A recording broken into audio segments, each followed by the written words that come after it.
Hello Pramod ji, में am I audible? Yes, yes, you're audible. Yes, sir.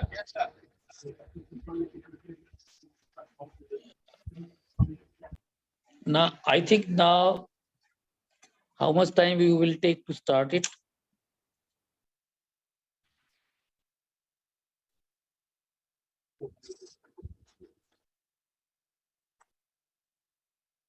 Thank you sir, धन्यवाद बहुत बहुत। हम लोग सत्र शुरू करने वाले हैं और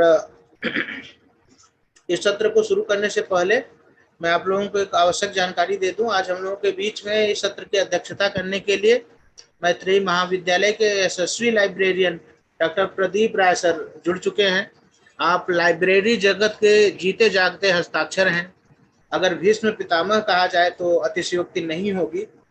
कभी कभार यदा कदा एकाध सत्र ऐसे आते हैं जिसमें ना तो मॉडरेटर की जरूरत होती है ना ही रिव्यूअर की जरूरत होती है, क्योंकि उसकी जो अध्यक्षता कर रहे होते हैं वो अपने आप में मॉडरेट भी कर लेते हैं, रिव्यू भी कर लेते हैं, अध्यक्षीय उद्बोधन भी दे देते हैं। तो आज का ये जो अभी सत्र होने वाला है उसमें प्रदीप सर उन्हीं व्यक्तियों में से समाहित हैं कि अभी इसको मॉडरेट करने के लिए हमारे साथ सत्येंद्र जी नहीं है, यद्यपि स्मृति मैडम संभवतः जुड़ चुकी हैं और वो अपना काम बखूबी करेंगी। सर अपने अध्यक्षीय उद्बोधन में भी आपके पत्रों को अपना कमेंट देंगे। तो सर का मैं परिचय देना चाहता हूं। आप लाइब्रेरियन मैत्री महाविद्यालय में लाइब्रेरियन हैं। आप लाइब्रेरी जगत में एक जीता बहुत सुप्रसिद्ध सुविख्यात नाम है। आप इंडियन लाइब्रेरी एसोसिएशन के उपाध्यक्ष भी हैं। आपको कई पुरस्कार मिल चुका है।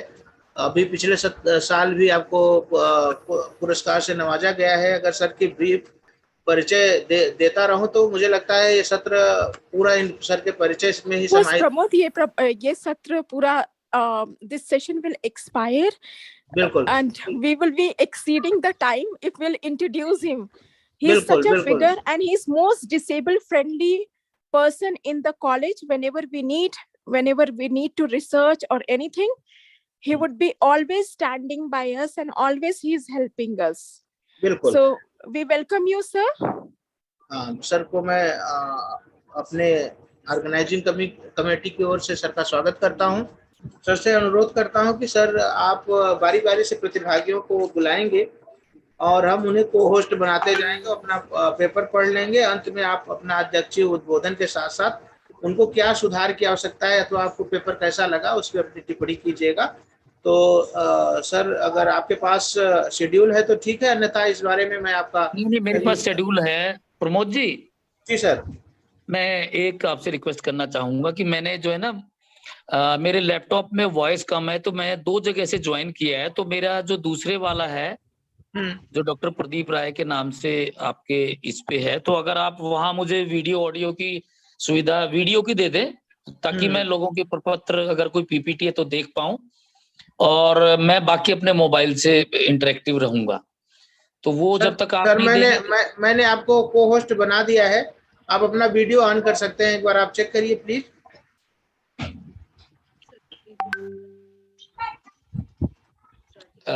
को होस्ट आपने मुझे बनाया है।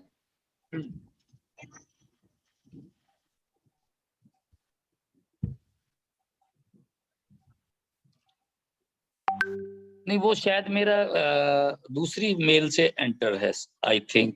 सर आप हैंड रेज करेंगे किस नाम से है, मैं उन्हें भी बना देता हूँ। अच्छा अच्छा अच्छा। हाँ PC. Okay okay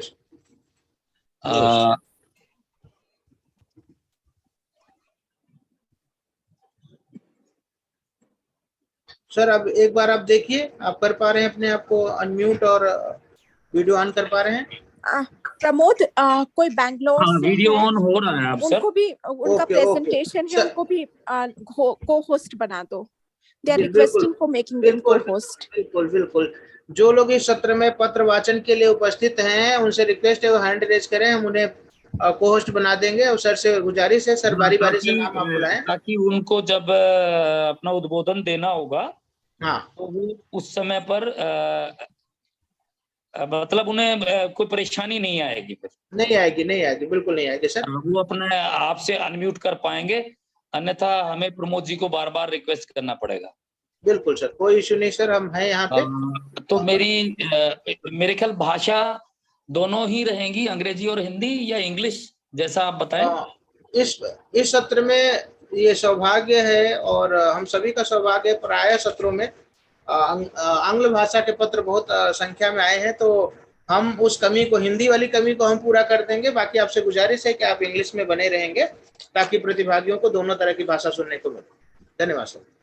okay, first of all, I am thankful to the enabling unit Maitri College as well as the organizers of this conference, and this is the 5th technical session of this first World Disability Conference, and I am lucky enough to be here with you all.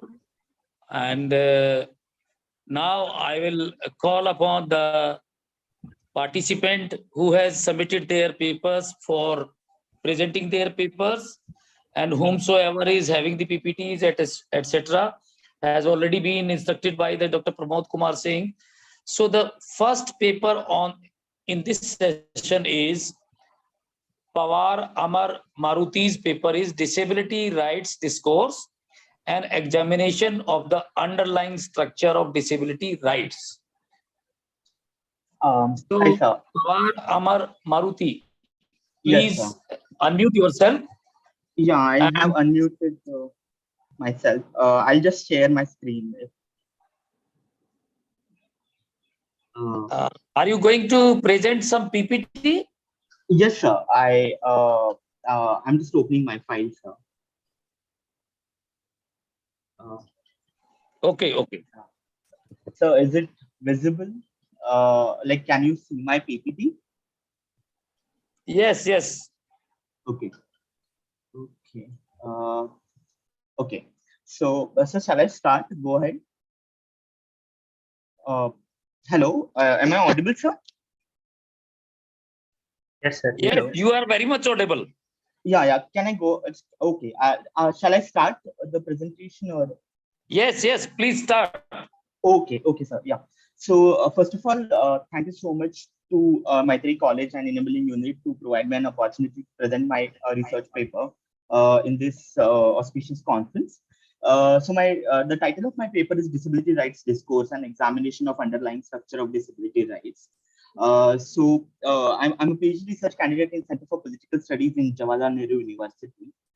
So basically, the paper is situated in the context of popularization of disability rights as a phenomena and disability rights discourse, which can be seen through the various conferences and various seminars organized by Disabled People's Organization in popularizing disability rights as a phenomena, and different international conventions as well as the legislation passed by Government of India to confer different rights to people with disabilities. So in this backdrop, the disability rights scholars have analyzed this development as a shift from welfare-based discourse to the rights-based discourse. So disability studies scholars Nandini Ghosh visualized the welfare-based discourse as something which creates a person with disability as an object of charity.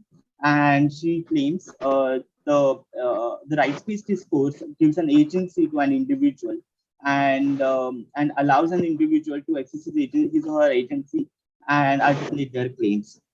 So the shift signifies the agency role of the person with disability who can claim their rights and can demand a change in the social arrangement. So when I'm talking about social arrangement, I'm specifically focusing on the definition of disability.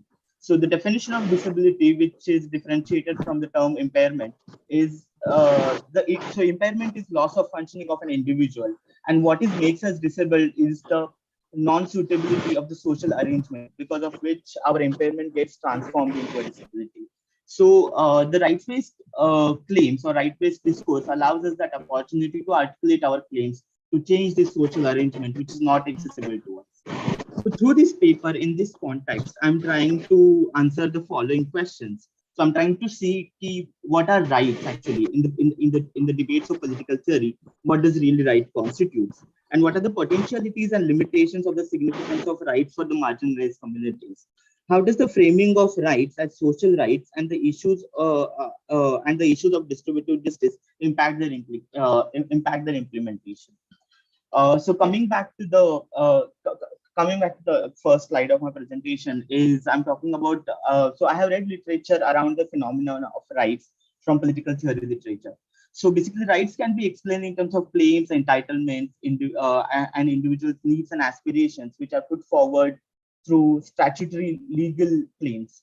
So there are different typologies of rights which the scholars has developed and to define the idea of rights. So legal scholar H.L.A. Hart talks about the idea of moral rights. H.L.A. Hart and Joel Feinberg. So they explain moral rights are something which used to exist before the phenomenon of rights, and they are generally argued on the basis of the principles of morality, the moral social arrangement of the society. On the other hand, scholars have also defined the legal rights. So legal rights are something which has a legal recognition of rights. So the RPWT Act defines persons with disability. And by defining person with disability, or the person with benchmark disability to be precise, RPWT Act confers certain rights to individual with disability, whoever has a particular certification issued by the state. On the other hand, there is this definition of social rights, where scholars from citizenship theory, scholars who are working around the lines of citizenship theories, they define social rights as something where state makes provision of welfare policies through these social rights, the different social protection schemes. And finally comes the aspect of fundamental rights. The fundamental rights are the one which are fundamental to the law of the land and which are generally conferred through the constitution of the country. Moving forward, so when we are speaking about significance of disability rights, why disability rights are really important, and what is the significance which we really see through the literature as well as through my everyday observation in disability rights movement. The disability rights is articulated to put forward the different barriers experienced by people with disability, the social and political problems. So recently, Justice D.Y. Chandrachud delivered a lecture talking about significance of rights. So there he explained how rights is the category through which individuals from marginalized communities, they put forward their social political problems. Moving from there, rights instills an agency in individual with disability and allows an individual to access his autonomy through the different claims which he or she is exercising. Through rights, an individual can articulate his or her claims for just society, equality of opportunity, and non-discrimination. So the rights which are being defined in RPWD Act as well as different legislations and rules of the state, articulated by the state, allows an individual to put forward their claims against the discrimination which, if it is happening, or their equal opportunity claims. So rights are also instruments through which the individual with disability realizes his or her dignity or self-respect. And in disability rights movement, the significance of rights can be understood in terms of putting forward the claims of the movement towards the state, towards the society. Moving from there, when I try to look into the nature of disability rights, how the debate about how the debates in political theory of rights allows me to understand disability rights. So there is this interrelationship which happens between the rights and duties. So rights are the legal recognition of claims which are conferred by the state, and on the other hand, state is duty bound to ensure the protection of rights. So this interrelationship between rights and duties goes hand in hand. Then rights are, on the other hand, disability rights can also be understood in terms of relational dynamics. Scholar Jennifer Needlesky talks about the relational dynamics between the rights and how rights creates the relational dynamics between the powerful and the powerless, the marginalized and the person who is marginalizing the oppressed communities. So through this relationship, different oppressed communities articulate their claims. And rights as terms. Legal scholar Dawkins identified rights as terms by which an individual can put forward their claims and articulate their needs and aspirations. Uh, going to the criticism of this rights-based discourse, which is happening in disability rights movement. So, critical in the critical disability theory literature from the global south, scholars are arguing that there is a strong connection between the phenomenon of disability and poverty, and because of which it becomes difficult for the people with disability to articulate their claims as rights. And so, basically, they say that the rights as a phenomena is only applicable or can only generally gets exercised by the people who are privileged and people who has certain resources at their hand, the social and cultural capital which an individual enjoys. Consists about the language of rights by pointing to the difficulty of articulation of people with disability who has experienced poverty, gender discrimination. So different axes of marginalization which are which are in operation, due to which it becomes difficult for a person with disability to articulate their rights. Post-Marxist scholar Wendy Brown criticizes the idea of rights by claiming it rights are the regulatory instruments on the hands of the state, which further marginalizes the communities and allows them to articulate their claims only based on their group identity claims, and does not allow them to have a universal access to the vocabulary of rights. Going forward, and this is the central theme of my presentation. So I'm reading this scholar called Ian Shapiro, and he has wrote this book called The Liberal Theory of Rights. So where what he tries to do is that he tries to analyze the development in political theory around the idea of liberal rights, and he analyzes the scholars Hobbes, Locke, Nozick, and Rawls. And by analyzing the literature, he tries to understand how the idea of liberal rights has been developed in this literature. And so to analyze these scholars, he develops a schema where he tries to see that what is the purpose of rights, who can claim these rights, and what on the basis of what are the basis and rationales on the basis of which the rights are being granted, and substance of rights. So I take this schema in consideration, and then I start writing my notes on defining the idea of disability rights. So who can claim rights? If you go to the RPWD legislation, the RPWD legislation allows persons with benchmark disability to claim their rights. And there is this contestation which is happening in the court of law, which can also be seen in the Vikas Kumar versus Union of India judgment, where the state does not allow persons who are not benchmark disability, and who does not have disability more than 40% to allow them to get social welfare benefits which are articulated in the RPWD Act. The purpose of rights. The purpose of rights for the disabled community is for the equal participation and barrier-free environment. The infrastructural barriers as well as the attitudinal barriers. So by claiming the rights, the individual with disability claims their uses these rights to articulate their claims against these different barriers, attitudinal, resource-related infrastructural barriers which they experience. And basis of rights. To understand the basis of rights, I took recourse to the work by philosopher Martha Nussbaum from her work Frontiers of Justice, where she criticizes theorization by Rawls, where he does not include people with disability to define his idea of justice, his theory of justice. And she alleges him with the charges of productivity concerns and normalcy, which Rawls takes into consideration.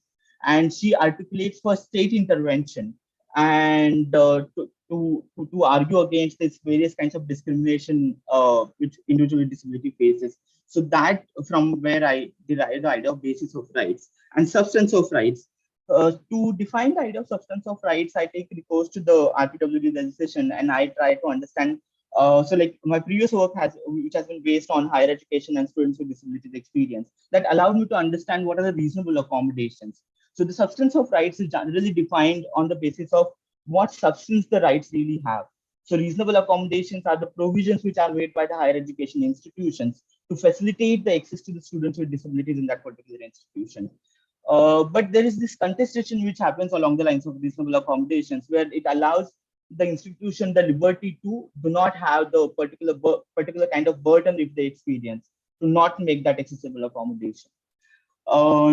And this is the final slide of my presentation, where I argue that to fully appreciate the discourse on rights, we should understand rights as claims. So I draw from a scholar called Sarah Irwin, disability studies scholar called Sarah Irwin. So she's a sociologist. So she argues that we should utilize the social claiming perspective to broaden our claims of rights, and which will help us in understand how individual disability engage on the everyday basis in the state and society to have their arguments for accessibility concerns, as well as to change the structural arrangements, the social structural arrangements which disables them.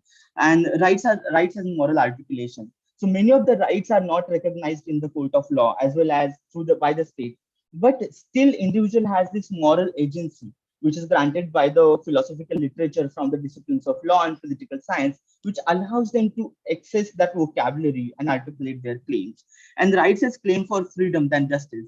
So scholar Nancy Hirschman, she's a political scientist, she argues that rather than understanding rights as claims to justice, we should understand rights as freedom, which will allow an individual to claim for citizenship, the fuller participation in the society. So through this, I end my presentation. Thank you so much for this opportunity. Hello.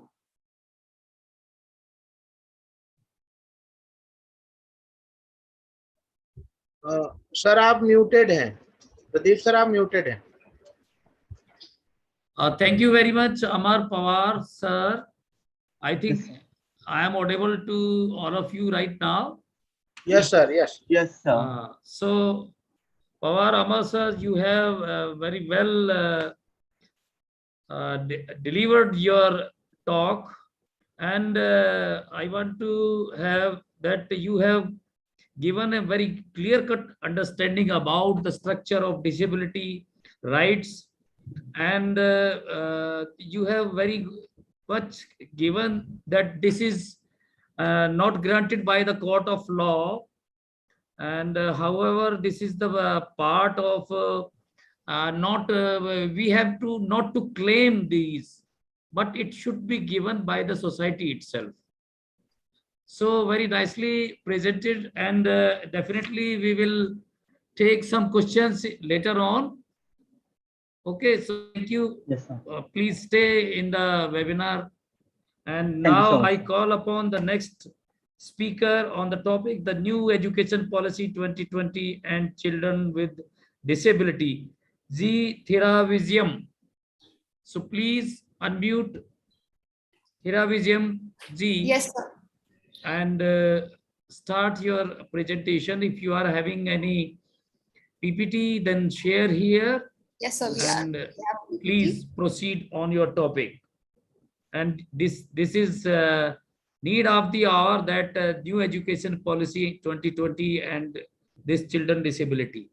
Yes, sir. Very we can say the बहुत जरूरी topic है. जी sir. Thank you, sir. Good afternoon, ladies and gentlemen. My name is G. Ravi, and this is my colleague, one Ms. Akshata. We work for the education of children with disabilities in an organization known as Fourth Wave Foundation.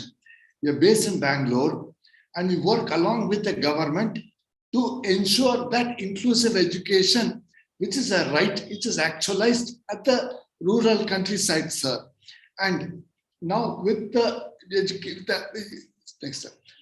advent of this new education policy, we see that the children with disabilities are now at the rightful position, which they were also lacking for this last so many years. Frankly, the first time internationally, the issue of education of children with disabilities came about in 1994 with the advent of Salamanca Statement, because that is the first statement worldwide which spoke about the importance of education of children with disabilities at a UN level. Before that, it was actually at a country level and all, but Salamanca Statement was the first document which made it clear that the right of education of children with disabilities needs to be brought about in the world level. Based on it, that was actually there.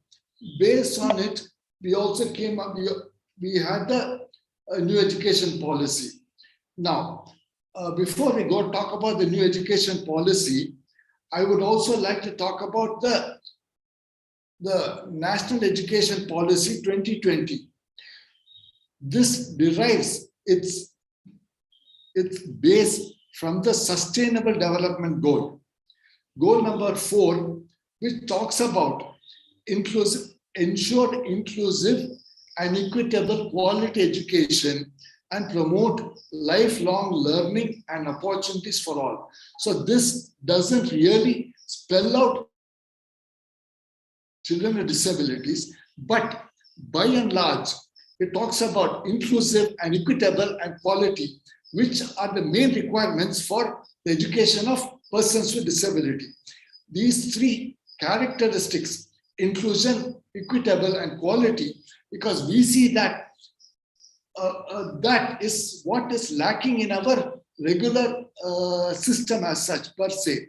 So with the Sustainable Development Goal, which is also being reflected in our National Education Policy, it is a very timely step which talks about that. Now, inclusive education is a new concept for India.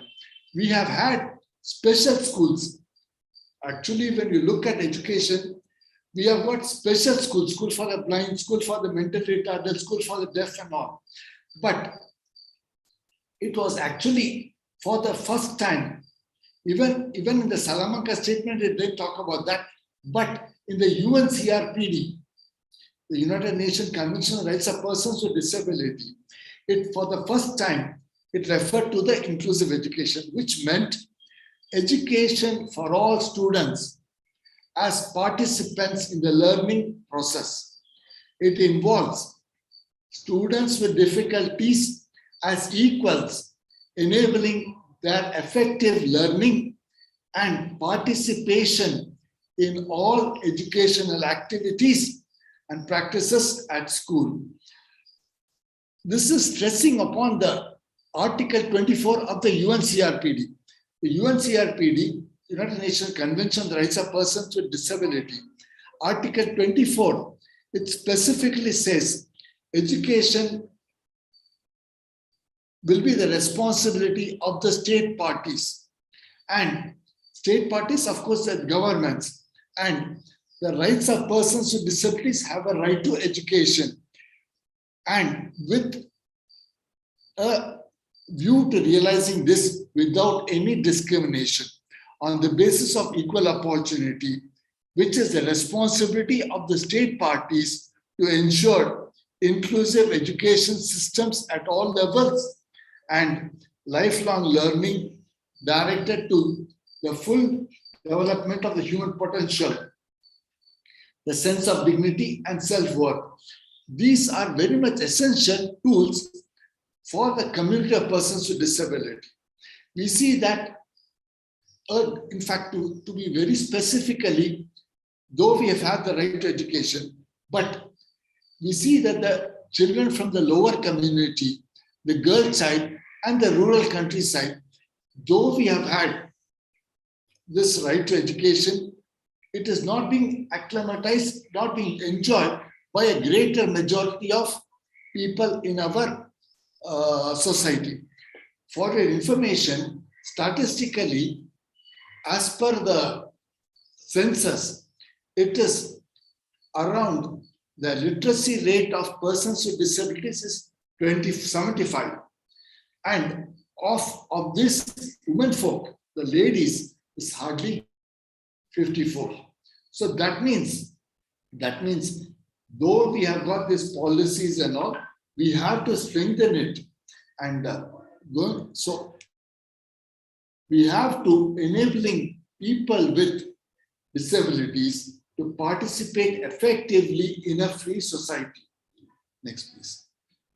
So in realizing this, the state parties, the governments shall ensure that the person with disabilities are not excluded from the general education system. And most importantly, children with disabilities are not excluded from free and compulsory education or from secondary education on the basis of disability. Then the UNCRPD is also, it tells a lot of other, I'll also be sharing the document, which is reflected in the Sustainable Development Goals. Because the Sustainable Development Goals, which again stresses educational goal, which aims to ensure inclusive and equitable quality education and promote lifelong learning opportunities for all. That means it shall be the government's responsibility, the state's responsibility to ensure equitable and quality education for all persons with disabilities, strengthen national policies and legal system to ensure access to quality education, and build the capacity of policymakers to enhance the knowledge of disability in inclusion in education and make schools and educational facility accessible and barrier-free. Now, so coming back to and accessibility for schools for persons with disabilities, we see that though we have this right to education, but to access it, it has become very much difficult for persons with disabilities, children with disabilities, because the way the schools are structured, the way the curriculum or the building is structured, it is to disempower a child with disability. So as a systemic level, we have to, as a nation, we have to ensure that all children with disabilities are a part of the educational system, which is reflected in our Rights of Persons with Disability Act. My colleague, Ms. Akshita, she will also talk about that, please. Yes. So we've all come to this part of from the Salamanca to the UNCRPD, which had an impact on the RTE, and all this had a similar impact and emphasis on the Rights of Persons with Disabilities Act 2016, where it exclusively talks about and it defines the inclusive education as a system of education where the students, irrespective of their disability or without the disability, are coming together and learning and being part of a system of teaching where it is all suitably adapted to meet the learning needs of different types of students with disabilities. Now, because of this, it has asked the appropriate government or the appropriate bodies, local authorities, or every individual, every education institution that is part of it has said that they shall endeavor to fund all these education institutions, and recognize them and provide them with inclusive education to children with disabilities. And on that note, it has said that they should give admissions to children without discrimination. They should be provided opportunities on the same line as children without disabilities, that their disability shouldn't defer them from being part of the extracurricular activities and other recreation activities. It also says of accessibility, where you make the building and the campus accessible by ramps and lifts and braille text. Then you provide reasonable accommodation, you provide the necessary support that the individual needs, and to create a very conducive or very customized environment that will maximize the academic as well as the social development with the goal of inclusion. Now, and it also it empowers and ensures a lot of things. It ensures that education to the people with visual impairment or with speech impairment has to be done in the appropriate languages, in the appropriate modes that can be understood, not what we think is right, but what is appropriate and conducive for these children. It also asks to detect specific learning disabilities and to take the necessary suitable pedagogical measures to overcome them, because sometimes learning disabilities kind of takes a back step, unfortunately, when the other disabilities come in the scene. It also talks about monitoring the participation, the progress, not just in the completion of the education, but also in every in a holistic respect for the children with disabilities, then providing transportation for the children with disabilities. So all this comes in line when we get to our final national education policy of 2020. Now, this was made with the recognition that it is very important to create enabling mechanisms for providing children with special needs the same opportunities as any other child that is present. It basically emphasizes the fact that their disability shouldn't hinder their development. Now, keeping in account to the policy and with the provisions of the RPWD Act, it recognizes the importance of creating enabling mechanisms for providing the children, like I said, the same opportunities as any other child. Then it prioritizes to ensure inclusion and equal participation of children with disabilities in early childhood care. To emphasize here, early childhood care plays a lot of important role in the long-term development of children with disabilities, because once that is prioritized, a lot of things happen for the betterment of the child as the child grows. It also advocates for the provision of having resources where it is a collaboration or integration of children with disabilities, the recruitment of special educators with cross-disability training, and also for the establishment of resource centers wherever it is needed. It also talks about having mechanisms that will support the various needs of the different categories of children with disabilities, so that one small category shouldn't be left out when the other categories are also given the importance, because we are doing all this to ensure the full participation and inclusion of our children with disabilities in classrooms. It also puts equal importance and stresses on the availability of assistive devices and appropriate technology, because every child is different and appropriate technology will be required for their appropriate needs, and to have adequate language appropriate teaching learning materials for children with disabilities. All in all, it wants the education system to have the need to encompass awareness and the knowledge for teaching skills for children with disabilities, including children with the learning disability, and asking them to make all of this to be an integral part of the teacher training program. In conclusion, inclusive education ensures all children are able to live, learn, and play together. It provides all children with opportunities to learn about and accept one another's abilities, talents, personalities, and needs. It also allows them to develop meaningful relationships and friendships that help them to develop social competence and confidence in their ability to interact with one another and the world around them.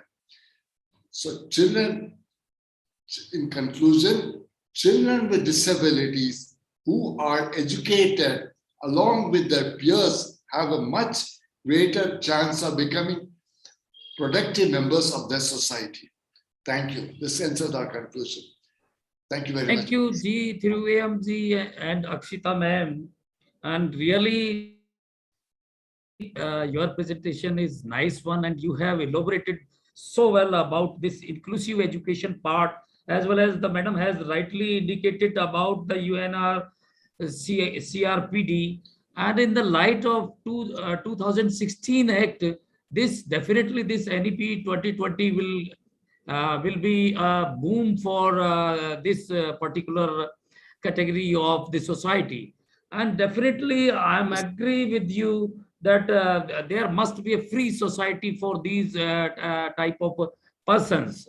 And yes, actually they are the persons whomsoever is having the more capability than the plain person, simple persons. Yes. And I'm a villager and in rural area, and whatever they said that they are having one unique quality which we even cannot get by experience.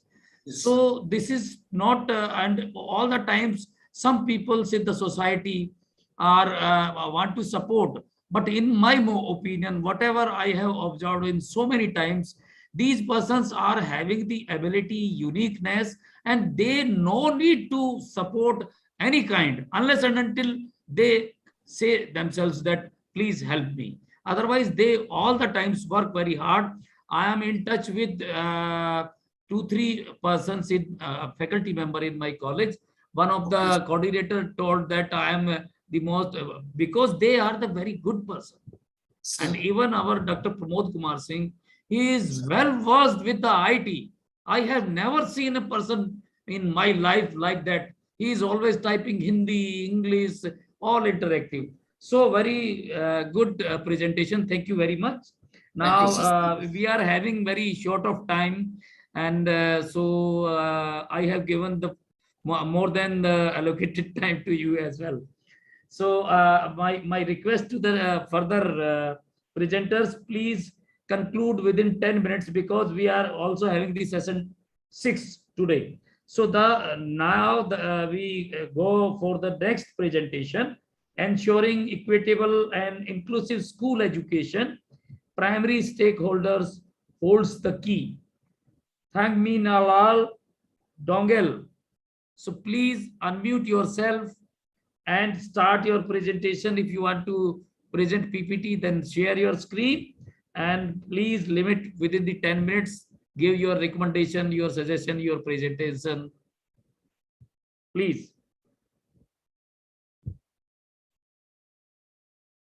Next presenter, Hangmin Lal Dongale. Ensuring equitable and inclusive school education. Primary stakeholders holds the key. Am I audible to all of you? Sir, he is not present in the meeting. So can you? Okay. Is he here? Yeah. Then we go further. For the next, Himani Kapoor is there. Himani Kapoor. Himani, are you there? Yes, Himani is here. Yes, She's there? Yes, sir, I'm here. I'm here. Okay. So Himani's topic is translation and representations of disability. The backstories of the Mantra. Mantra.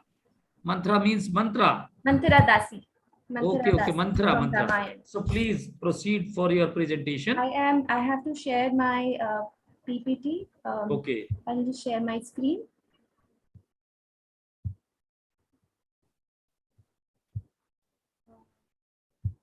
Is my PowerPoint presentation visible? Yes. Okay. So, so I still have 10 minutes, or our time exceeds by a few more minutes? 10 to 12 minutes. Okay, sir. Because the next maybe. Yes, sir. Not a problem. So, thank you for giving me the opportunity to present a paper. Thank you, Smriti ma'am, for allowing me to present this paper. This paper is actually an extended version of a paper that I had already written, and it's been published in the volume on disability and translation, which is edited by Sumeshwar Sathi and GJB Prasad. It's been published by Routledge in 2020. So in this paper, I extend that study and I add a few more issues and I talk about them. So here I talk about the translations and representations of disability and the backstories of Manthara. Now, when we talk about translation, the tacit assumption about translation is that it will be a reproduction of the same text in a politically neutral space. Of late, such assumptions about translations and their supposed political neutrality is gradually losing ground. Recent scholarship on translation considers it to be a form of activism in its own right. And in fact, scholars like Mona Baker have argued that translation is in fact not a neutral or a liminal space, and that translators and interpreters in recent times have challenged the erstwhile status quo and breaking away from the tradition of being considered unengaged professionals. Political activism could therefore be attempted through translations. In fact, translators themselves constitute a space of resistance and a means of reversing the symbolic order. I hope my PowerPoint presentation is moving ahead with my, okay. Although Baker talks about the contemporary times and about translators who are consciously making their political interventions apparent, we see a very similar attitude in medieval Indian tellings and renderings of narratives. Medieval translators like Saral Das and Gyaneshwar, in their own ways, have tried to politically engage with their times by way of translations. The porous ground of Indian literature often offers numerous examples of translations as tellings and renderings that not only offer different translated versions of the same text, but also offer diametrically different interpretations of the same. The Mahabharata corpus itself would be a significant example in this regard, and different regional versions not only differ from one another in terms of the script, but would also offer diametrically different tellings of the same episode. And we see this in the Shakuni's episode, where we have various backstories of Shakuni across Indian narratives. I can't go here into the details of Shakuni, but that is one example. Now let us look at translation, studies, and the scope of interpretation. Roman Jacobson, in his tripartite classification of different kinds of translations as intralingual, interlingual, and intersemiotic translations, gives a basic framework for translations to be defined and understood. In this conception of intersemiotic translation, that is the interpretation of verbal signs by means of signs of non-verbal sign systems or transmutation, that is the most lucid and flexible category of translation, as it calls for an alliance between translation studies and other disciplines like cinema and performance studies. The concept of intersemiotic translation is thus concerned with the semantic extension of linguistic translation to offer different media and science systems. Therefore, stage performances of traditional literature like Mahabharata and Ramayana, given their intertemporal nature, can be deemed as such translations where there is an ample opportunity for cultural and temporal appropriation, and thus offer possibilities for renewal and redressal. Now, with this background on translation, let me talk about the backstories of Manthara. Manthara, the hunchback nursemaid from Kekai's natal family, is often said to be the catalyst that sets in motion Ram's exile in Ramayana. An often omitted detail in the Manthara Kekai Dashrath episode is the bride price agreement of Kekai, which promised the coronation of the future son as king. This argument, however, is never picked up by Manthara and even by Kekai herself. Even though Manthara speaks in a language of material interest and Kekai wields her own power over her husband, it is Manthara's evil instigation that is said to be the cause of the disruption of the social order of the royal family. Her disability is often highlighted as her guiding characteristic. Valmiki represents Manthara as an extremely sharp and intelligent woman who knows how to argue, which is very different from a very dumb kind of a representation of Manthara in various other representations. The hump, he writes, the hump is where Manthara's intellect, inclination, recollection, jurisprudence, wisdom, sagacity, statecraft, knowledge of fraud and delusion, which is mati, smriti, buddhi, rajniti, and knowledge of maya are stored. If Bharat is crowned king, Kekai will ornament the hump with gold necklaces and anoint her with chandan. So Kekai will also provide her with a retinue of dwarf and hunchback woman servants. This is what Kekai had actually promised her. Thus, the hunchback on her body in a way stands for Manthara herself. It is clearly the most dominant aspect of her characterization and presents perhaps the root of her supposed instigation. This is one such picture of Manthara and Kekai, where Manthara is supposed to be not only hunchback but also very ugly. So her ugliness, the fact that she doesn't look nice, is also a root supposed to be one of the causes of the way she is represented across narratives. Now, let's look at other representations of Manthara. This bride price agreement, however, is not a part of Tulsidas's retelling of Ramayana. In Ramcharitmanas, Manthara mostly is referred to as Kubdi, Mandmati, Pujati, Papini, Sapini, and so on, and is purposely beguiled by goddess Saraswati on the request of the various devatas, so as to set in motion Ram's exile, which will also lead to the killing of the various Rakshasas. Despite this background, which could evoke certain understanding and sympathy for her behavior, Manthara is never entitled to any sympathy. When Shatrughna returns to Ayodhya and comes to know of his father's death and brother's exile, he kicks the Kubri with a steady aim on her hump, which gets smashed and leaves her head split and her teeth broken. Her backstory, however, is just given a cursory mention in the beginning of the episode and never dwelt upon in the narrative. Her malevolence and deceit therefore seem to be unreasonable and mean, and it is as if her hump is at the root cause. When Manthara's disability may not impair her physical mobility, it does carry a stigma and makes her a figure of disapproval.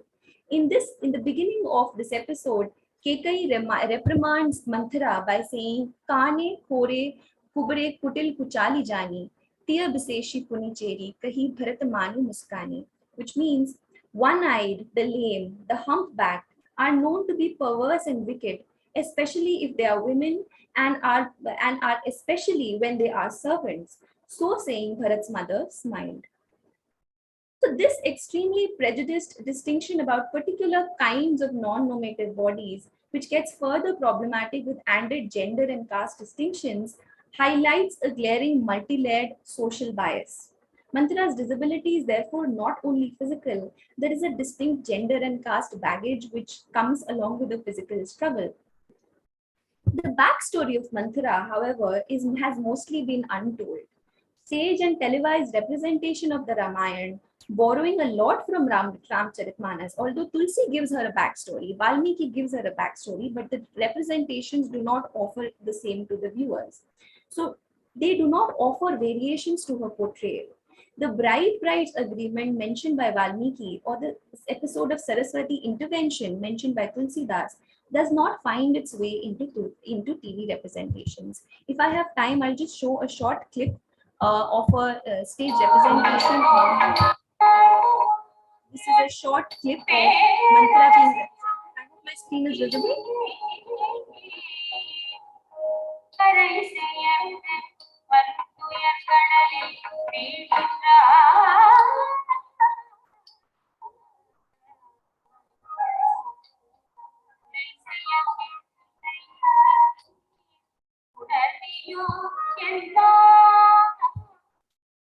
So this is one such representation by a very celebrated Bharatanatyam dancer in India, and so in most renditions, while disability per se may not be overtly chastised, the disabled, however, are often subjects evoking anger and hatred by being inherently malevolent and evil.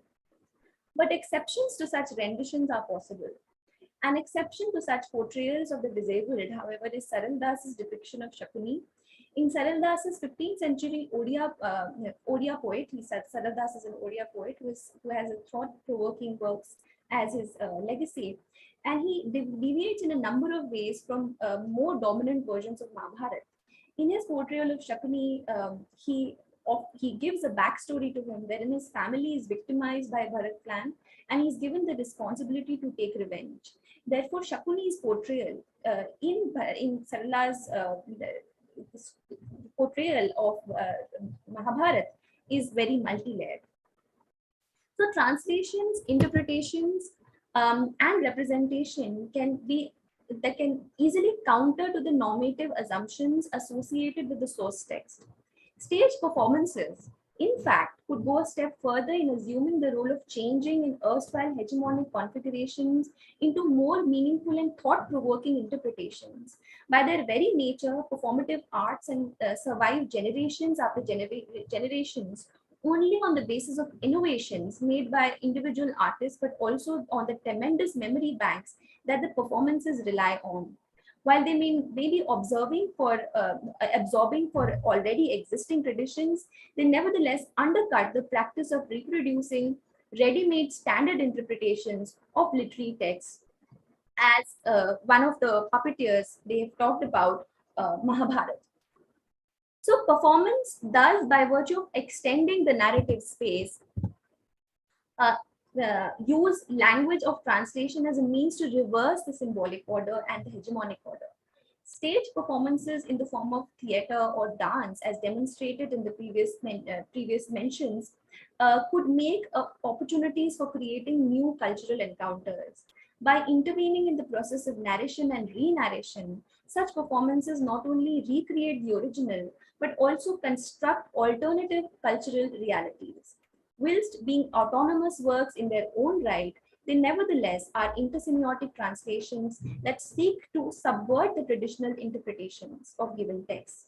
Since the act of translation is itself not neutral as it invests in power relations of people, such subversive renditions become important grounds for initiating a dialogue towards positive changes. Thank you.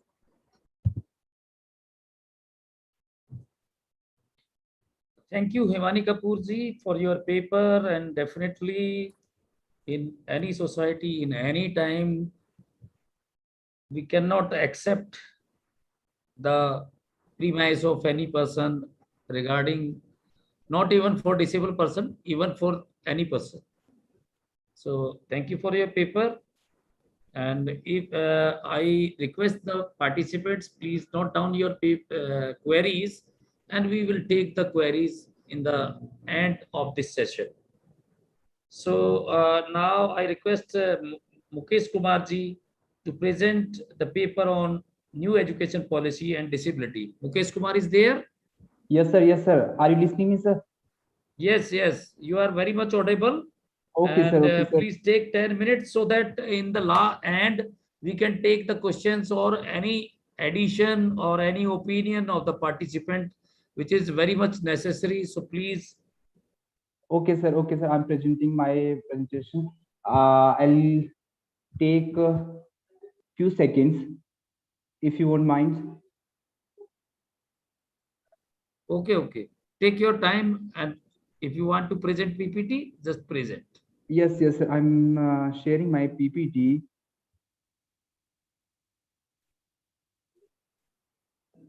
Sir, is my PPT visible to you? No, no, right now not visible. Just in between there is a button, share screen, upper arrow, just click, and then your system will show one window, share whole screen, or then you can pick from your computer or laptop.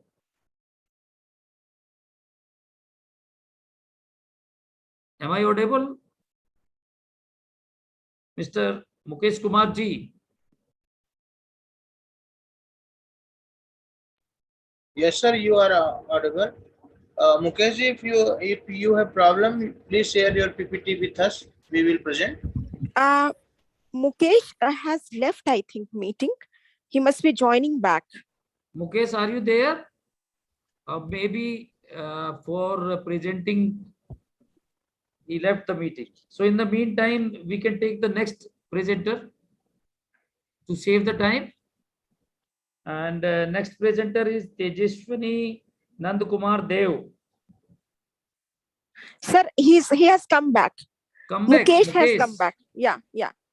Mukesh, am I audible to you, Mukesh? Make him co-host, Pramod. Yeah. Yeah. Yes. Yes. Right now, Mukesh is there. Hello, sir. Sorry, sir. I was left. Oh, no problem. Just save the time and present your PPT. Okay, sir. Okay, sir.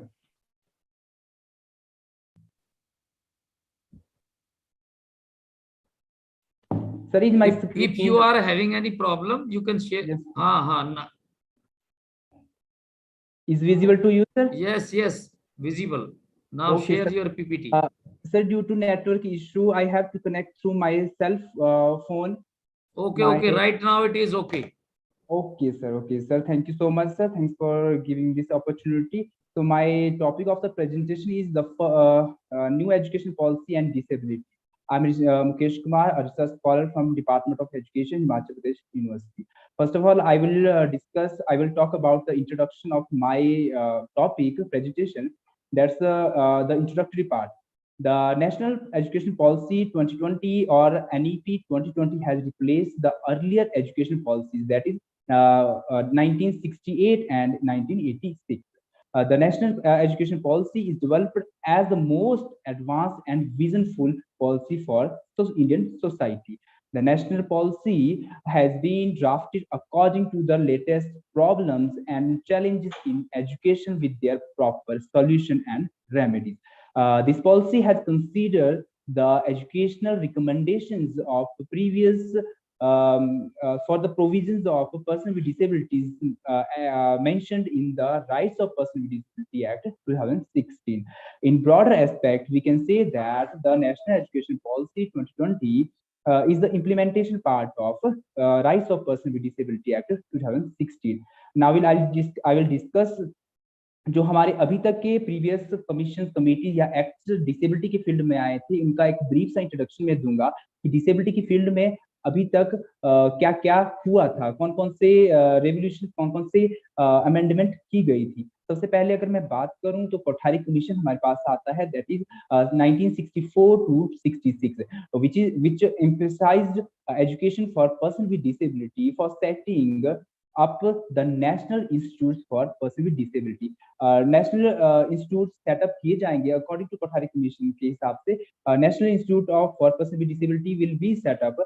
और अगर हम अभी तक की बात करें तो बहुत ही कम इस चीज में काम हुआ है। अगर हम डेटा को देखें तो सिर्फ 115 school for blinds and 25 school for orthopaedic handicap and 70 school for deaf and 27 for mentally retarded in whole country are presently. So after that, the national policy on education 1968 comes and emphasized on free and compulsory education system for all. इस policy के according सबको free and compulsory education दी जानी थी, जिसमें कि person with disabilities को भी include किया गया था, चाहे वो फिजिकली हो या फिर मेंटली हैंडीकैप पर्सन हो। और अगर हम इसके बाद बात करें तो 1974 में हमारे पास integrated education for disabled children आया था, तो वो इसी स्कीम के अंडर था। तो ये स्कीम जब लॉन्च हुई थी तो इसमें बच्चों को support to the education for disabled in a common school में लाने की बात कही गई थी, इंटीग्रेट करने की बात की गई थी। नेक्स्ट हमारे पास जो नेशनल पॉलिसी आई थी, national policy on education 1986 has discussed the issue of equality among children in education. Education should be accessible and the children should get something out from it.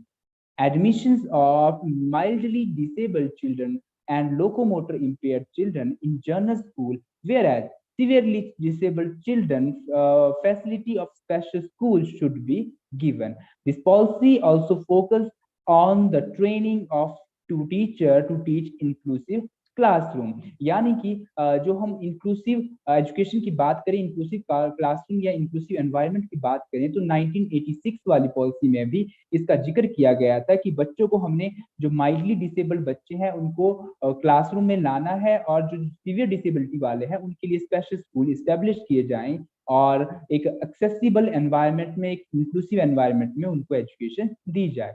Next हमारे पास act आया था, वो था 1992 का rehabilitation council of India act. इस act में कहा गया था the RCI recognised the institutes which provide the training to professionals in the field of disability, and they also designed the syllabus for this and set the minimum standards for professionals in this field. RCI का काम RCI act के बाद क्या हुआ कि RCI recognise करेगा institutions को to provide training for professionals, और जितना भी करिकुलम और सिलेबस डिजाइनिंग का काम होगा पर्सन विद डिसेबिलिटीज के लिए वो भी, और जो स्टैंडर्ड्स सेट करने होंगे वो भी RCI का रहेगा। और नेक्स्ट जो हमारे पास पर्सन विद डिसेबिलिटी एक्ट आया था 1995 का, जिसको कि equal opportunities, protection of rights and full participation भी कहा जाता है। ये एक्ट डिसेबिलिटी की फील्ड में एक फाउंडेशन एक्ट रहा है। इस एक्ट की बदौलत ही डिसेबल बच्चों को जो हमारे पास बेंचमार्क डिसेबिलिटी फिक्स की गई थी दैट वाज 40%, और साथ ही साथ में एजुकेशन और जॉब सेक्टर में भी, चाहे गवर्नमेंट स्कीम्स में हो, तो 4 रिजर्वेशन की बात भी की गई थी। और इस एक्ट में अगर हम देखें खास बात ये भी थी कि इसमें 7 types of disability was identified in this Act. This act advocates the free education for the children with disability up to age of 18 years. Next इसके बाद हमारे पास सर्व शिक्षा अभियान जो लॉन्च हुआ था 2002 में, उसका एक मेजर एस्पेक्ट ये रहा कि जो चिल्ड्रन विद डिसेबिलिटी है उनकी अर्ली आइडेंटिफिकेशन की जाए और डिटेक्शन की जाए और एजुकेशन उनकी प्लेसमेंट भी की जाए, टीचर्स की ट्रेनिंग भी की जाए और इंडिविजुअल एजुकेशनल प्लान्स भी उनके लिए बनाए जाए। अगर इसके बाद बात करें तो rights of person with disability right to education act RTE act 2009 आया था जिसमें कि फ्री एंड कंपल्सरी एजुकेशन की बात की गई थी, जो कि एक फंडामेंटल राइट भी उसके बाद बना था। अब लास्ट और लेटेस्ट जो हमारे पास डिसेबिलिटी फील्ड में एक्ट आया था वो था rights of person with disabilities act 2016। इस एक्ट में 5% रिजर्वेशन दिया गया एजुकेशन में for the students with disability for their educational inclusion. Also, education should be free for person with disabilities. Scholarship and hostel facility must be provided to them. Barrier-free environment and accessible study material must be given to the student with disability, जिसकी सबसे ज्यादा जरूरत है आजकल। हम बात करते हैं एनवायरनमेंट की, इंक्लूसिव एनवायरनमेंट की, एक्सेसिबल एनवायरनमेंट की, फॉर पर्सन विद डिसेबिलिटी की। तो rights of person with disability act RPWD act में ये क्लियरली मेंशन किया गया है।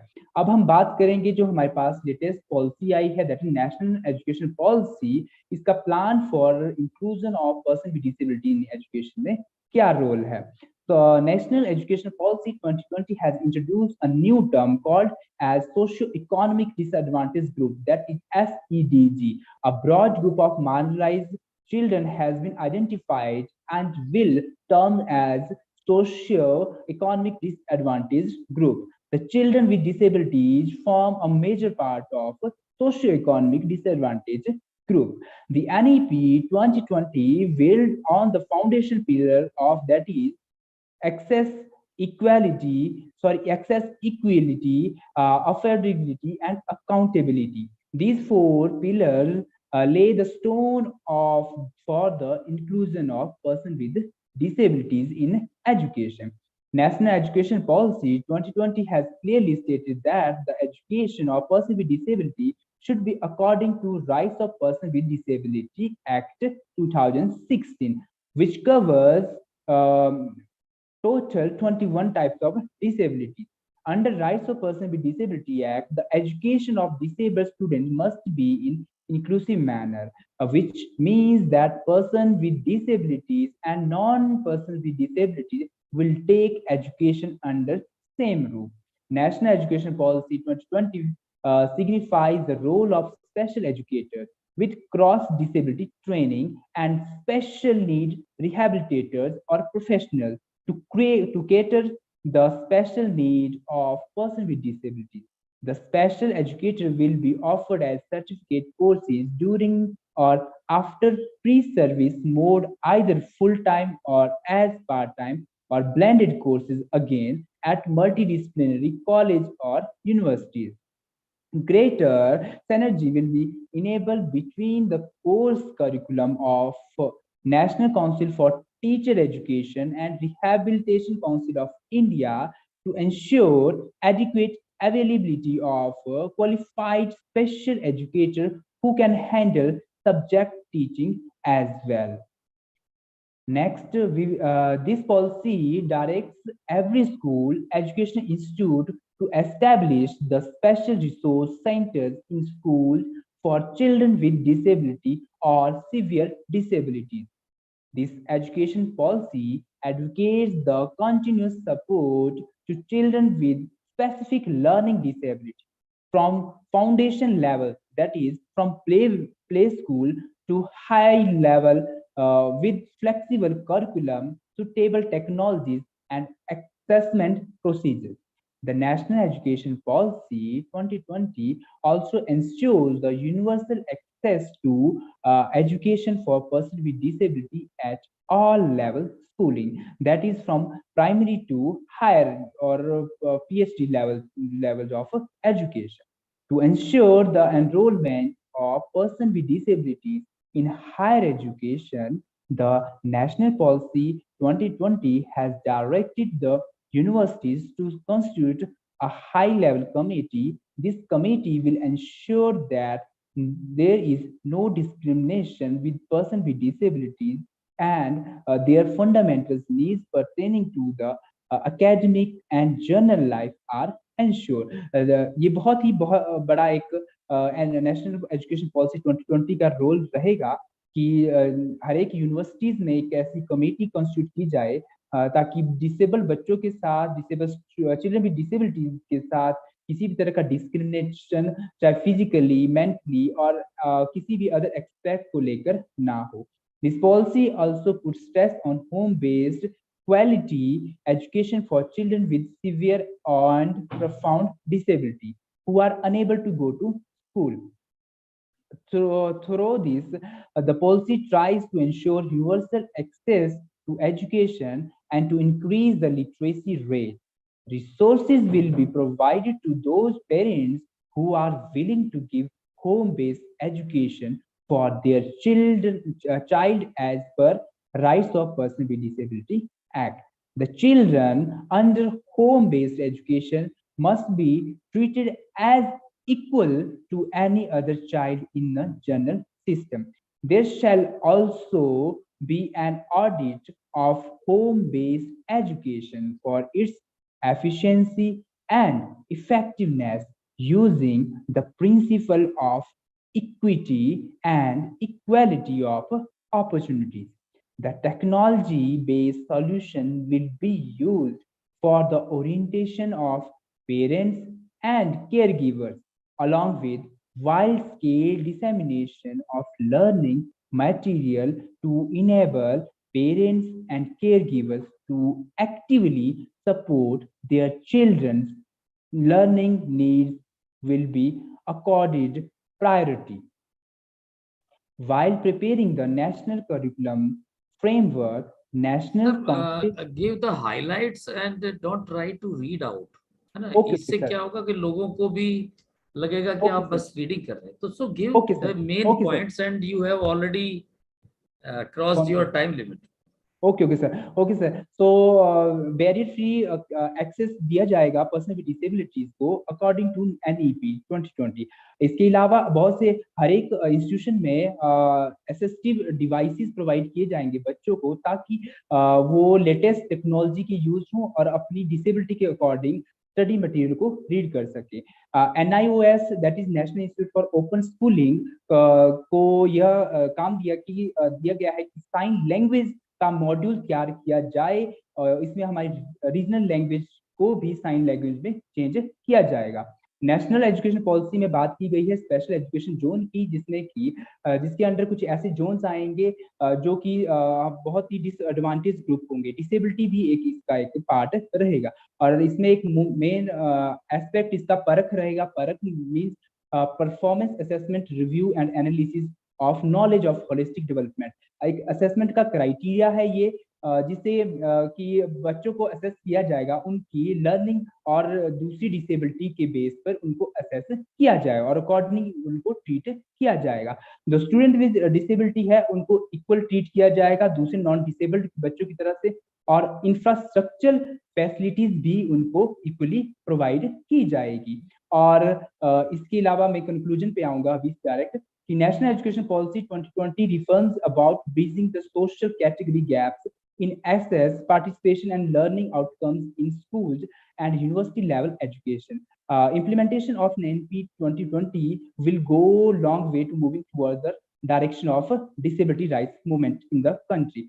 और ये जो नेशनल एजुकेशन पॉलिसी 2020 है ये डिसेबिलिटी राइट्स को बहुत आगे लेके जाएगा और जो डिमांड बहुत टाइम से चल रही है उसको फुलफिल करेगा. हमें जरूरत है बस यही कि टीचर्स, प्रिंसिपल्स और स्कूल स्टाफ को अवेयर करने की, बच्चों को अवेयर करने की इस पॉलिसी के बारे में.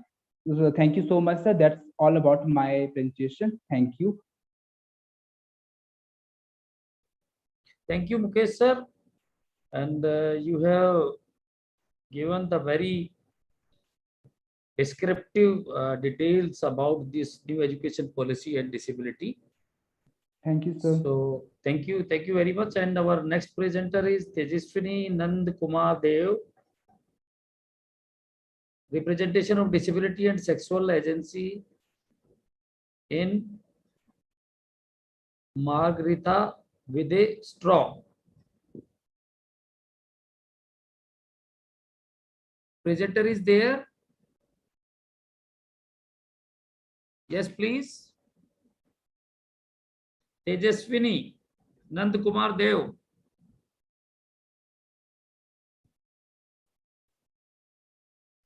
No, sir, he is not present. Not there. So now our final presenter is Prerna Sinha, gender, sexuality and disability, the overlap as seen in media and cinema today. Prerna is there? Yes, Prerna sir. Sinha ji. Please. Yes, sir. I'm there. Yes. Yeah. Please Yes. present your paper. If you are having PPT, you can share. Or I don't have a PPT. I'll read out my paper. Okay. No problem. Very good afternoon. Just afternoon, come evening. It's already 4:35. So yes, my paper is entitled Gender, Sexuality and Disability, the Overlap as Seen in Media and Cinema Today. So what I have done is, I won't read out the abstract because that will consume time. I will just tell you how, what basically I've done with the paper. I've started with the Someshwar Sati, JV Prasad. They talk about disability is a form of marginalization that has been most marginalized in academia. Okay, so in media, we see how, there is this objectification of women. There is also objectification of gender in general, even if we look at men. And finally, I've taken up two films, Gangubai of Kathiawada and Badhai Do, both the films released in 2022, which actually give us, an overview that a lot is happening in the medium of cinema. In media, also some changes have taken place. So I'll quickly take up all that. So my part that I would like to talk about is media and women gender. So we know how women as as everyday victim of body shaming, or divorced, or being single, or prostitute. How they are seen as marginalized. So disability, I'm seeing more in the perspective of the socio-cultural aspect. Disability not just as a, because I think disability only in the physical form. I think we have kind of transgressed that part to a great extent. And now we need to discuss also a lot of disability that lies rampant in the society, and what steps media, film, and advertisement are doing. Okay, so like when we look at advertisement, of course, we see the representation of women. So earlier it was just centered around housewife. It generally is centered around housewives. But now, because of a lot of women shifting to career women, we see so that we have this tendency to sell products that may or may not be directly related. But then female models. So even when there are these advertisements of men, then also female models are being shown to sell products that may not be directly related to them. So Men West, we see Dixie Scott features the young actor Varun Dhawan while Akshay Kumar advertises dollar undergarments. The obvious idea is to lure men with their fit toned body, which is shown by the woman in the ad. In fact, all ads on men, be it vest or body spray, exhibit male face in showbiz. The result is commercial gain through stereotyping gender through it and stereotyping female through objectification. Then we generally have this stereotypical image of woman as housewife, good daughter-in-law, or a good daughter-in-law, or a good wife, good mother. Then and then, however, even while we look at the stereotypical image, we do have some ads, very few ads, however, which also showcase where, say like, in fact, this is 2010 advertisement of a two-wheeler Hero Honda, perhaps, where Priyanka Chopra, the actor, is she's saying, why should boys have all the fun, She says, like, I think very recently Alia Bhatt also came in a similar kind of advertisement. So so we have some advertisements on gender parity. That's a good news. Like especially in the last 5 years, we have this advertisement of Genelia D'Souza, whose real life wealthy husband Ritesh Deshmukh joins the act of cleansing utensils with Prill liquid detergent. Another advertisement on FM channel comes with popular Gujarati term rasode. Rasode also came from one popular TV serial, a Gujarati family. So rasode meaning the kitchen. Rasoi, Indian kitchen from a TV. The advertisement is of Kohlu Bal Sarson Ka Tel. And the tagline of the advertisement comes as Rasode mein kaun rehta hai? Rasode mein mard kyun nahi? So that's a very recent one, which I really liked. There is no doubt that women in the male-dominated society are still far behind in why women have moved up in life. Sorry. Yeah. Again and again, it's going back. So, yeah.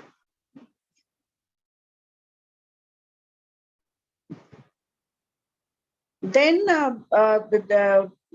certain historic ads are there on YouTube. There is one, Share the Load, PNG India with English subtitles, that showcases a father as he watches the core imbalance that exists in his adult daughter's home and wonders about the role he may have played in perpetuating the gender stereotypes that are now her day-to-day.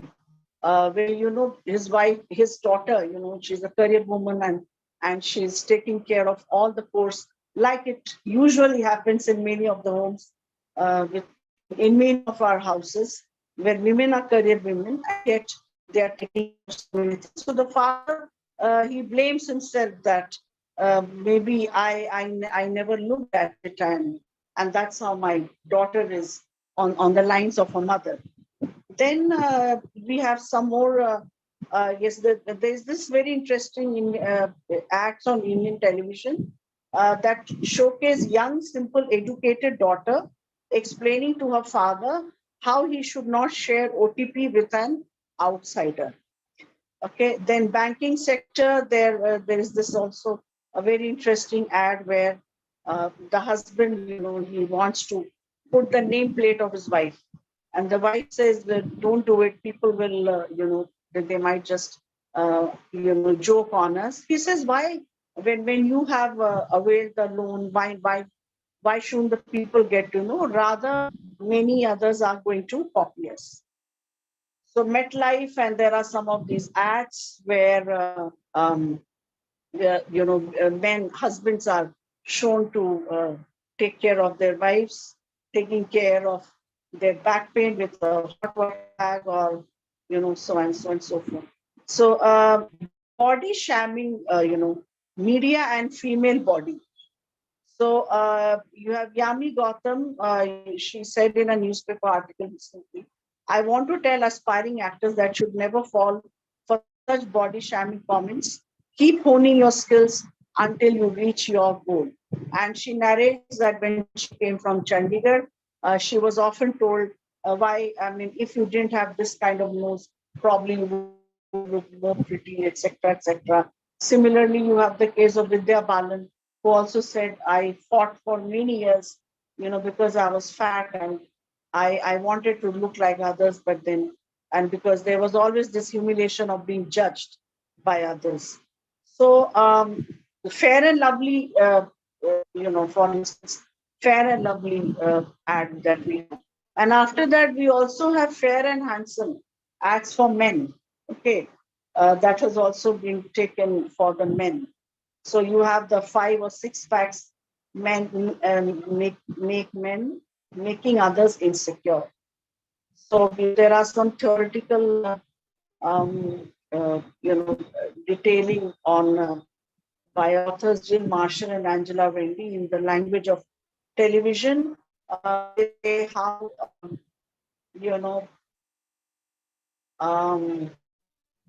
James Bond would order his trademark martini, shaken not stirred. The drink there becomes metonymy for glamorous lifestyle and class image. Similarly, one can see Indian advertisements of Pan Pasand featuring actor Ajay Devgan, who gets joined by Shah Rukh Khan too. Okay. And recently, I think even Akshay Kumar has joined. So we are all aware of the much read criticism by critics Gilbert and Goodman regarding the torturous road taken by marriageable girls in 18th and 19th century for looking attractive that led them to anorexia and hysteria. It's sad that it still continues. Perhaps in small measure and in particular sectors, this scenario needs attention, a society-induced complexity and insecurity that makes such youths disabled in mind. So undeniably at the bottom of disability norms rampant in the able society lies the age-old gender bias from the ancient times as early as Helen's or Sita's, when woman chastity alone was the determinant of a woman of respect. It is quite intriguing that for a married woman, there were and still seems she could either be chaste or unchaste. It is this very prejudice that has since then set the stage for women to be judged. What Helen of Troy herself said when she used the word slut for herself in Iliad. From Helen to Hester Prynne, the female protagonist of Scarlet Letter, there is no end to punishment and humiliation as they dare to defy the womanly code of conduct. Then, okay, so I think I've talked enough about all this, and now I should get on to TV soaps, etc. Also, you have TV soaps are far more regressive, so I will not get into the detail.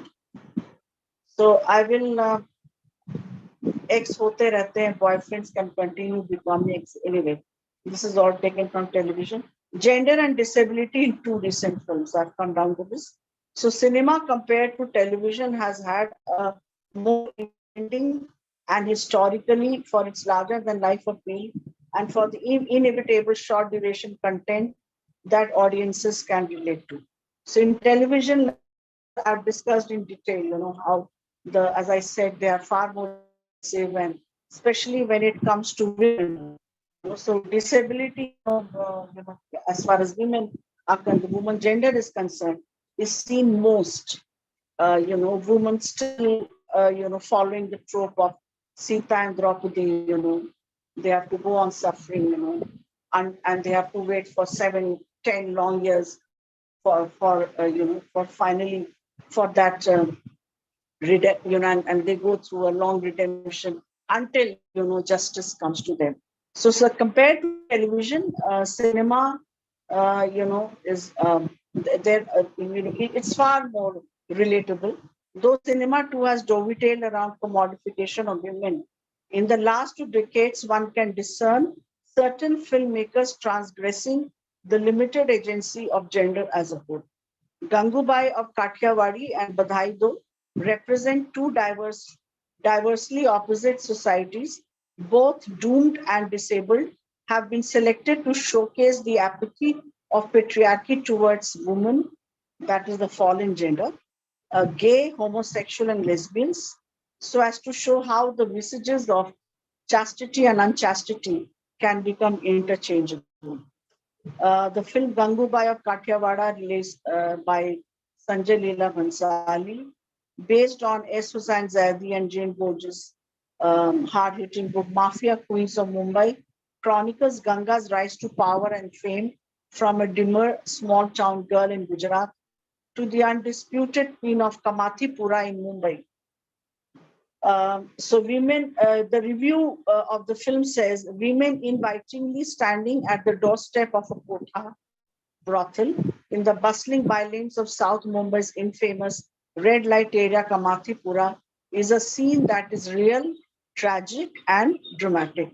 Director Sanjay Leela Bhansali's film, set entirely against this gritty backdrop of Mumbai, tells the story of many a young women who were sold off to brothels for a few hundred solely through the eyes of its protagonist, Gangubai. So the film comes as a commendable attempt on director's part to undertake a subject of doubly marginalized women. Gangubai, who lands up in the profession for being sold for 500 rupees. Though reluctant, she adjusts and her life fraught with challenges, opponents, and a social stigma she fights. And the audience gets to see her liaison with political rise.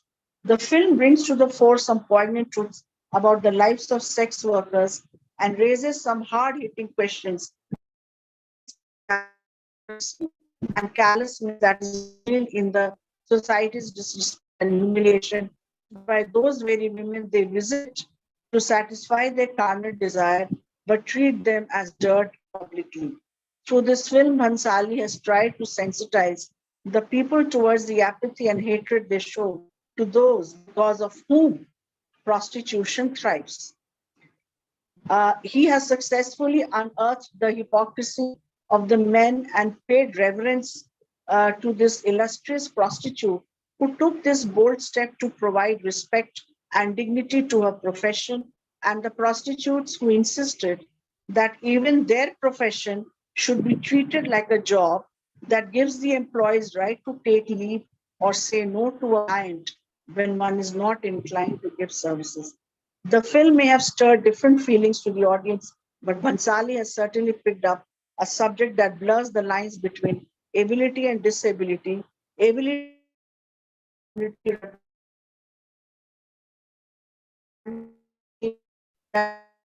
Ma'am, your net connection is not proper. Voice is not coming properly, and please conclude with the disability part. Yeah, sure. Yes, sir. Yes, sir. Another film, Badhai Do. This revolves around the story of a couple in lavender marriage. It comes out with a path-breaking storyline built emphasizing on accepting love not between heterosexual lovers, but between lesbians and homosexuals, and treat them as normal. The director has bravely taken up a moot and burning issue surrounding a subject attention and female protagonists are resist and biases of society as they cannot openly uphold it. The film comically presents the two trying to work out a relationship together through marriage, pretending they were straight, but acting out does not go a long way as the middle class concern for fruit of a marriage, a prospective pregnancy, complicates the plot until the two are face to face the reality of facing and they are face to face the reality. But what becomes most important for these characters, that includes their gay and lesbian partners, is their acceptance of the fact, first internalizing it, and finally announce to the families, the society, that they are different and not abnormal. So they are just added some of the important one. I will just read out. Rajkumar Rao's lines came very recently. People have preconceived notions that why is a straight guy playing a gay character?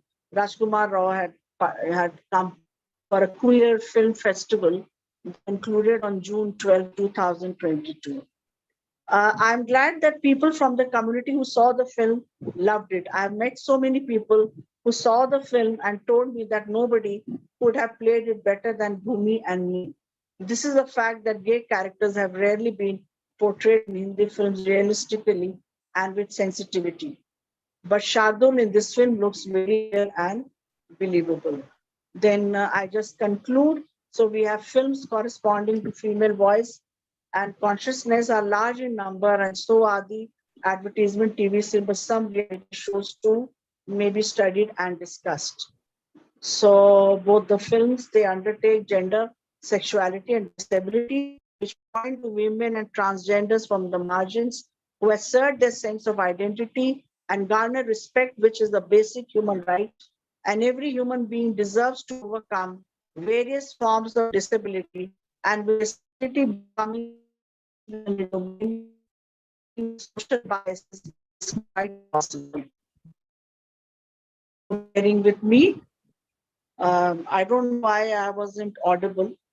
And now you are audible. In between, there was some problem. So in between, I think the last 2 minutes you must have been able to hear. Only a few seconds. Okay.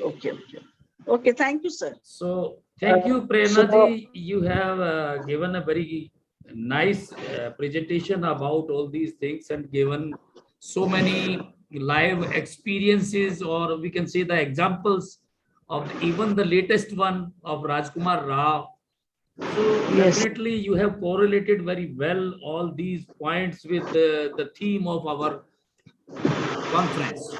So thank you very much.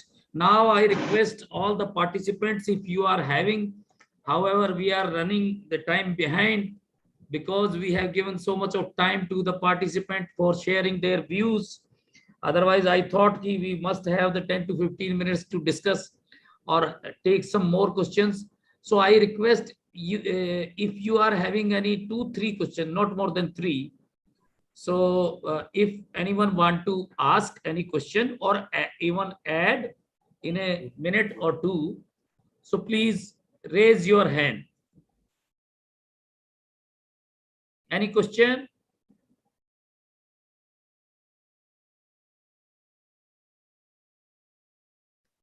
I think there is no question from the participant, and there are 151. So it means our presenters have presented their papers in a manner that is totally elaborative and understandable to each and every participant of this event. So it was a nice experience, I must say, from the backward. Sir, dear sir, there is a question in chat box. Okay. Yeah. Characters in Ramayana. Just a moment. I think this is with the Maitri College presenter. Himani Kapoor. Yes, sir. You are here. Can you mention, yes. if possible, some alternate narratives regarding the disabled character in Ramayana and Mahabharata, which deals with their personal stories, which are separate from the, I think the message is visible to you. Yeah, I can't read the whole thing, but I guess I understood the question. She wants to know if there are any alternative narratives. So in terms of alternative narratives, there's been a lot of work on Shakuni, and Shakuni's backstory has been redone by several communities. So there is this Gombayata school puppeteering theater, and these people have actually worked on, they treat Shakuni as one of their gods. So so in Karnataka there are a few communities who have worked on Shakuni as a character, and they really treat him as a god. But unfortunately I haven't really come across any kind of a alternative narrative with respect to Manthara, because Manthara, as I mentioned in my paper, that she is also there is also a caste angle, there's a gender angle, and maybe because of that there needs to be some work. In my paper was all about pointing to this distinction between other characters and perhaps Manthara, and if not altering the narrative, at least foregrounding the backstory in later translations could be done. That was another point that I tried to make. I hope I answered Chitra's. Yes. I am also having the same feeling. Okay. So anyone? Smriti ma'am seems to have raised her hand.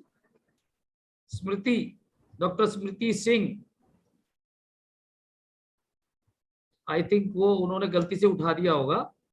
लेकिन one query in my mind, which I want to take the response from 3VM sir. Are you there? Yes, I am there, sir. I was unable to unmute myself.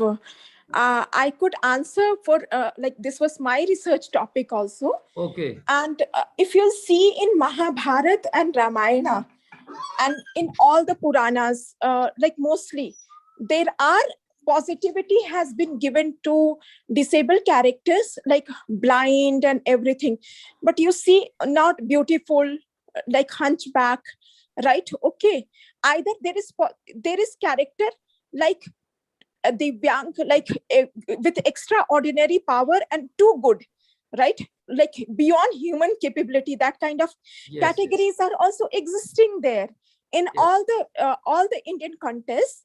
But when you read, at the same time, you will see that characters who are there in Ramayana, Mahabharata, they are mostly you will see Shakuni, Manthara, right? Name anyone. And I always consider that Mahabharata is first disability movement kind of text should be read in that way. And you will see that their characters has been always demonized in a way. Always they have become cause. Of course, authors have sympathy with them, but we generally as a people with the interpretation, we always lose sympathy with them. This is my interpretation of Ramayana, Mahabharata. On so other I texts. think present you have responded very well, and the query is responded now. So one point in my mind which I want to have the response from 3VM sir. Ravi, are you there, sir? Ravi sir. Ji Ravi, yes sir. Yes sir. Sir, actually Government of India is having so many programs, so many things, but as far as some of the NGOs are working in this direction. So, but I haven't seen anything which should be given to the this kind of persons. हर वक्त लोग सहानुभूति वाला part रह जाता है. Government में policies हैं, लेकिन इम्प्लीमेंटेशन पार्ट और उन चीजों पे कहीं ना कहीं, या कहिए कि एक एग्जांपल दूंगा मैं. There are one society is Spastic Society. Yes, and one is NAB, National Association for Blind. I have seen these two institutions way back 15 years, or even I can say the 20 years back. They are working very hard for the benefit of disabled persons. लेकिन इस तरह की चीज आ नहीं रही. जैसे दिल्ली सरकार ने भी किया है कि स्कूलों में there must be one special educator. So आप कैसे देखते हैं और क्या solution हो सकता है? Well, actually, ये RPW Act, we have a new RPW Act, sir, point number one. And recently, kal parsu hi, last 10-15 days ago, we have got one new persons with disability policy aaya. Okay. So now we have this UNCRPD, that's a UN level, and the Act. Now we have also got a policy. Now this policy and the Act and all, this all got to be implemented at the state level, sir. That's important. So the point is, how proactive are the state governments? That is a real fact, sir. Because Delhi is very, very proactive. South India, Tamil Nadu and Karnataka were very, very proactive and all. But for example, Bihar, Odisha, Chhattisgarh, they don't have at all. though we have got such, our policies are and the laws and all are very, very good. But the government in the policy level is that, but implementation, we believe that NGOs, persons with disability, and the DPOs, NGOs, persons with disability, and the government, all these three should combine. It is not just essential one NGO. The persons with disabilities, their own associations, parents, they should also come together. The government, if only these three together come, no sir, we can have a robust system. Otherwise, policy rahega, but the implementation level will not have this one, sir. Thank you. I hope we all must think in this direction. Yes, and sir. in my opinion, this is the ethical point. Yes, sir. Each and every person from the society should think over it. Basically, Yes, we are the government. We Yes, are sir. running. At Yes, the sir. operational part, we are there. Yes, So sir. if I am in a college, in a library, if I am able to help and give the proper access to the differently abled persons, then Yes, sir. definitely it will have the reality. So Definitely, sir. I think this is the session is over now, and Pramod ji, I have taken more than 20 minutes. I am sorry because but the need of the hour is to discuss this point hours and hours. इसकी बहुत जरूरत है. And I think Prerna madam भी कुछ कहना चाह रही थी, लेकिन अभी टाइम ओवर हो गया है क्योंकि नेक्स्ट सेशन हैंड ओवर करना है. So Prerna madam, sorry at this time. धन्यवाद. Sir, it was just to compliment Shivani. I really liked her paper. Okay, okay. Shivani's paper, yeah, on Mantra. It was wonderful. Okay, thank you. Well, wonderful Pramod session. ji. Thank you so much. Thank you, one and all. Now over to Pramod ji. Thank you sir, thank you so much. आपने सारे कर्तव्य हैं एक साथ आपने समाहित कर लिया. आपने मॉडरेट भी कर दिया सत्र को, समीक्षा भी कर दी, और अध्यक्ष तो थे ही आपके होने से मल्टीपर्पज हम लोगों का बहुत सारा उद्देश्य एक साथ पूरा हो जाता है. Thank you so much. और ये सत्र बहुत ही अच्छा रहा. बड़े अच्छे पत्र पढ़े गए, और हमें उम्मीद है कि हम लोग इसको अपने रिसर्च जनरल में, आने वाला जो रिसर्च जनरल है उसमें भी स्थान दे पाएंगे. और किसी न किसी रूप में एक बुक भी पब्लिश करने की योजना है, वहाँ भी यह चलेगा. और मुझे लगता है स्मृति मैडम अगर यहाँ पे हैं और वो मुझे कॉल कर रही हैं, संभवतः इस सत्र की रिव्यूअर थी, और वो कुछ अगर बोलना चाहें या ऐड करना चाहें तो उनका स्वागत है. मैं एक बार देख लेता हूँ क्या वहाँ विराजमान है. नहीं, वो लेफ्ट हो गई है किसी कारणवश. बाकी सब तथ्य सर ने समाहित ही कर लिया. तो एक बार आप सभी को पुनः मैं धन्यवाद देता हूँ. और अगला जो हमारा आज का अंतिम सत्र है वो 5 बजे से होना था. 3 मिनट एक्स्ट्रा हो गया है. हम लोग 5 मिनट का ब्रेक लेंगे. 5:10 पे, ठीक 5:10 पे यहाँ आएंगे. उस सत्र में हमारे साथ शैलेंद्र जी जुड़ेंगे. अगर शैलेंद्र जी नहीं जुड़ पाते किसी कारणवश, प्रदीप सर रास्ते में भी हमें ज्वाइन किए रह सकते हैं, क्योंकि लास्ट में ही सर को अपना उद्बोधन देना है. तो हम लोग मिलेंगे 5:10 पर. तब तक के लिए आप सभी को नमस्कार, और आप लोगों को बहुत बहुत धन्यवाद सर. धन्यवाद प्रमोद जी, बहुत अच्छा लगा. Thank you sir, thank you so much.